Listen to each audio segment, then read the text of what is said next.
নমস্কার, শান্তি রান্নাঘরে সবাইকে স্বাগত। আজকে চলে এসেছি আবারও একটি সুস্বাদু রেসিপির সঙ্গে। বাড়িতে যদি কোনো সবজি না থাকে তাহলে পেঁয়াজ দিয়ে এই রকম একটা সুস্বাদু রেসিপি বানিয়ে নেওয়া যেতে পারে, যা রুটি পরোটা সব কিছুর সঙ্গে কিন্তু ভালো লাগবে। চলুন তাহলে দেখে নিই পেঁয়াজ দিয়ে এই রেসিপিটি কীভাবে বানাচ্ছি। সবার প্রথমে আমি এখানে 5টা পেঁয়াজ নিয়েছি এবং তার খোসা ছাড়িয়ে পরিষ্কার করে ধুয়ে নিয়েছি। এরপরে নিয়ে নিচ্ছি টমেটো। এখানে আমি মাঝারি সাইজের 3টে টমেটো নিয়েছি। এর থেকে বড় টমেটো হলে আপনারা 2টো নিতে পারেন। এবার এই টমেটোগুলোকে ছোট টুকরো করে কেটে নিয়ে মিক্সিং জারের মধ্যে দিয়ে পেস্ট বানাবো, তাই টমেটোগুলোকে সবার প্রথমে কেটে নিচ্ছি। টমেটো কাটার সময় এই রকম মাঝের অংশগুলো বাদ দিয়ে দিলে খুব ভালো হয়, তাই মাঝের শক্ত অংশগুলোকে বাদ দিয়ে এবার আমি সমস্ত টমেটোগুলো মিক্সিং জারের মধ্যে দিয়ে দিলাম। সঙ্গে দিয়ে দিচ্ছি 4টে কাঁচা লঙ্কা। যেমন ঝাল খেতে চান সেই অনুযায়ী এখানে কাঁচা লঙ্কার পরিমাপটা দেবেন।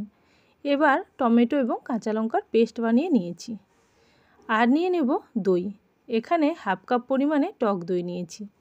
টক দইয়ের মধ্যে অল্প লবণ দিয়ে এটাকে ভালো করে ফেটিয়ে নেব। অবশ্যই রুম টেম্পারেচারে দই নিতে হবে। খুব ঠান্ডা দই নিয়ে রান্নার মধ্যে দিলে সেটা কিন্তু ছানা কেটে যাবে, তাই আগে থেকে দইটাকে খুব ভালো করে ফেটিয়ে রেখে দিলাম। এবার কড়াইয়ের মধ্যে বেশ কিছুটা সাদা তেল দিলাম। এই রান্নাতে একটু তেল বেশি দিলে খেতে ভালো হয়, তাই একটু বেশি পরিমাণেই তেল দিলাম। এরপরে গোটা জিরেটা একটু ভালো করে ভাজা হলে এর মধ্যে টমেটো এবং কাঁচা লঙ্কার পেস্টটা দিয়ে দেব। দিয়ে 5 মিনিট মতন গ্যাসের ফ্লেম মিডিয়াম টু হাই করে ভালো করে কষিয়ে নিতে হবে, যতক্ষণ না পর্যন্ত টমেটোটা খুব ভালো করে কাঁচা ভাব চলে যায়। টমেটো ভাজতে ভাজতে এর মধ্যে দিয়ে দেব হলুদ এবং লঙ্কা। এখানে Kashmiri red chilli powder use করছি এবং সঙ্গে হলুদ গুঁড়া দিলাম, ওই হাফ টিস্পুন করেই দিলাম। এবার খুব ভালো করে মিশিয়ে নিতে হবে এবং ভালো করে সমস্ত মশলাগুলোকে কষিয়ে নিচ্ছি। যতক্ষণ না পর্যন্ত মশলা থেকে তেলটা সেপারেট হচ্ছে ততক্ষণ পর্যন্ত আমি ভালো করে কষিয়ে নেব। গ্যাসের ফ্লেমটা আমি মিডিয়াম টু হাই রেখেছি। এবার দিয়ে দিলাম স্বাদ অনুযায়ী লবণ। অবশ্যই খেয়াল রাখতে হবে দইয়ের মধ্যে কিন্তু আমি কিছুটা পরিমাণে লবণ দিয়েছি। এবার ভালো করে মশলাটা কষানো হয়ে গেছে। দেখুন খুব সুন্দর একটা কালার এসছে এবং তেল ছাড়তে শুরু করেছে। এবার আমি ফ্যাটানো টক দইটা দিয়ে দিচ্ছি। সমস্ত টক দইটা দেওয়ার পরে গ্যাসের ফ্লেম একেবারে স্লো রেখে ভালো করে মশলার সঙ্গে মিশিয়ে নিতে হবে। বেশ কিছুক্ষণ ধরে কষিয়ে নিয়ে তারপরে গ্যাসের ফ্লেমটা মিডিয়াম করব। অবশ্যই গ্যাসের ফ্লেম স্লো করে দইটাকে কষিয়ে নিচ্ছি মশলার সঙ্গে। যদি গ্যাসের ফ্লেম এখানে হাই করা হয় তাহলে কিন্তু পুরোপুরি ছানা কেটে যাবে দই থেকে। এভাবে কিছুক্ষণ কষানোর পরে তারপরে দিয়ে দিলাম এখানে চিনি। চিনিটা এখানে আমি যাতে টক ভাবটা ব্যালেন্স থাকে সেই অনুযায়ী দিলাম। আপনারা যেরকম টক দই নেবেন সেই অনুযায়ী কিন্তু চিনিটা মেজারমেন্ট করে দিয়ে দেবেন। এরপরে আমি গোটা পেঁয়াজগুলো এই মিশ্রণের মধ্যে দিয়ে দিচ্ছি।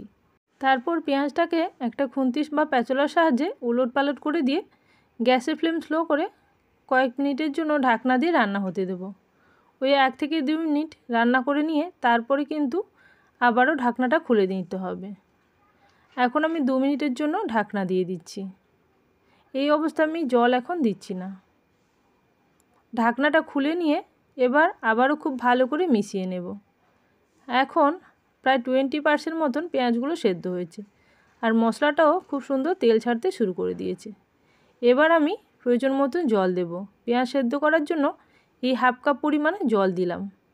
জল দেওয়ার পরে আবারও খুব ভালো করে মিশিয়ে নিয়ে গ্যাসের ফ্লেম মিডিয়াম করে ঢাকনা দিয়ে রান্না হতে দেব। 3 থেকে 4 মিনিটের মধ্যে পেঁয়াজগুলো খুব ভালো করে সেদ্ধ হয়ে যাবে। তখন ঢাকনা খুলে পেঁয়াজগুলোকে ভালো করে মিশিয়ে নিয়ে এবং পেঁয়াজগুলোকে একটা খুন্তির সাহায্যে বা প্যাচলার সাহায্যে কেটে নিতে হবে। এখন 3 থেকে 4 মিনিট পরে ঢাকনাটা খুলে নিচ্ছি। ঢাকনা খোলার পরে পেঁয়াজটা দেখব যে সফট হয়ে গেছে। যেহেতু 90% মতন সেদ্ধ হয়ে গেছে পেঁয়াজগুলো, এবার পেঁয়াজগুলোকে একটা ধারালো কিছুর সাহায্যে কেটে নিতে হবে। যেহেতু পেঁয়াজটা অনেকটাই সফট হয়ে গেছে তাই একটা খুন্তির সাহায্যে এইভাবে চাপ দিলেই খুব সহজে কেটে যাবে। এইভাবে সমস্ত পেঁয়াজগুলোকে মাঝখান দিয়ে কেটে নেব এবং যদি বড় পেঁয়াজ থাকে সেটাকেও আরেকটু সাইড বরাবর কেটে নিয়ে কলিগুলোকে সমস্ত আলাদা করে নেব। এইভাবে করে নিলে গ্রেভিটা খুব সুন্দরভাবে পেঁয়াজের মধ্যে মাখা মাখা হয়ে যাবে এবং খেতেও ভালো লাগবে।